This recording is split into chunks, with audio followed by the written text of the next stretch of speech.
अस्सलाम वालेकुम। कैसे हैं आप लोग? उम्मीद करती हूँ ठीक ठाक होंगे, खुशबाशा होंगे, अपनी ज़िंदगी में हंसते बसते होंगे। आज की रेसिपी बहुत यूनिक रेसिपी है, इसे ज़रूर ट्राई करिएगा।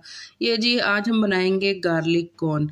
ये बहुत जूसी और चीज़ी और यमी बनने वाली हैं। चलें जी चलते हैं रेसिपी की तरफ। मैंने यहाँ पे जी कॉर्न ले ली थी। जैसे आजकल आपको पता है कि छलियों का सीज़न चल रहा है, तो बड़ी बेहतरीन आपको जो है ना मार्केट से छलियाँ मिल जाएंगी, भरे भरे दानों वाली। आपने बस एक ख्याल करना है कि आपने वो छली लेनी है जिसका ऊपर का जो परत होती है वो हरी हरी होनी चाहिए। तो बस यहाँ पे हमने उनको छील लेना है। उसके साथ जी हमने डाल लेना है कुकर में, तकरीबन मैंने 1.5 गिलास पानी डाल लिया था। 1 टेबलस्पून भर के इसमें हमने नमक का डाल देना है।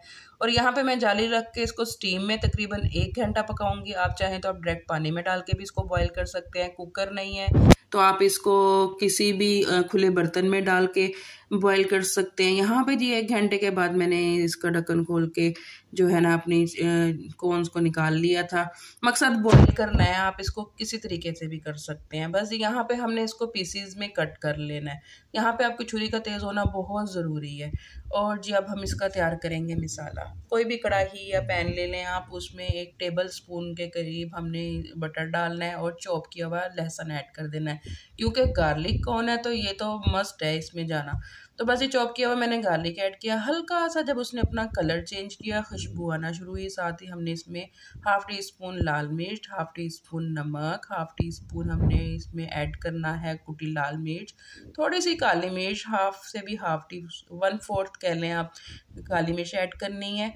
और 1 लीमू का रस हमने इसमें, हाफ लीमू जो है ना हमने इसमें डाल देना है। और जी इसको अच्छे से मिक्स करेंगे। उसके बाद हम इसमें डालेंगे बारबेक्यू सॉस। मैंने डाल दी थी 1 टेबलस्पून, और 1 टेबलस्पून ही मैंने इसमें केचप ऐड कर दिया था। आपके पास बारबेक्यू सॉस नहीं है, आप वो स्किप करके सिर्फ केचप ही ऐड कर सकते हैं।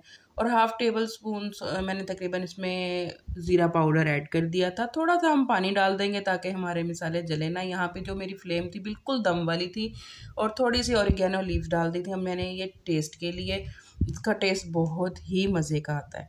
बस जी अब हम कर देंगे इसमें अपनी कॉर्न्स को ऐड, ताकि जी जल्दी से इसके ऊपर हो जाए कोटिंग। यहाँ पे आपने अब जो अपनी फ्लेम है वो हाई कर देनी है, ताकि जो हमने इसमें पानी डाला है वो जल्दी से ड्राई हो जाए और जो भी कोटिंग है आपकी कॉर्न्स के ऊपर अच्छे से आ जाए।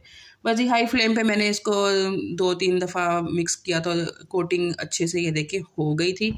थोड़े से अब इसके ऊपर डालेंगे हम धनिया। और जी इतने मज़े की ये बनी थी कि मैं आपको बता नहीं सकती। आप स्पाइसेस अच्छा अपने हिसाब से कम ज़्यादा कर सकते हैं। बच्चों के लिए बना रहे हैं तो आप बहुत लाइट स्पाइस भी रख सकते हैं। यहाँ पे जी हमने किया इसको डिश आउट। और ये जी ऊपर से डाला हमने इसमें 1 लीमू का रस डाल देना है और थोड़ी सी चीज़ को गार्निशिंग कर देना है। और जी बहुत बेहतरीन हमारी ये जी रेसिपी बन के तैयार हो गई थी। तो इसे ज़रूर ट्राई करिएगा, अपना ख्याल रखिएगा। और जी मेरे चैनल को सब्सक्राइब, लाइक और शेयर ज़रूर करिएगा। एक प्यारा सा कमेंट करना बिल्कुल ना भूलिएगा, आपका कमेंट मेरी हौसला अफजाई होती है। टिकटॉक पे मुझे ज़रूर फॉलो करिएगा। अपना ख्याल रखिएगा। अल्लाह हाफिज़।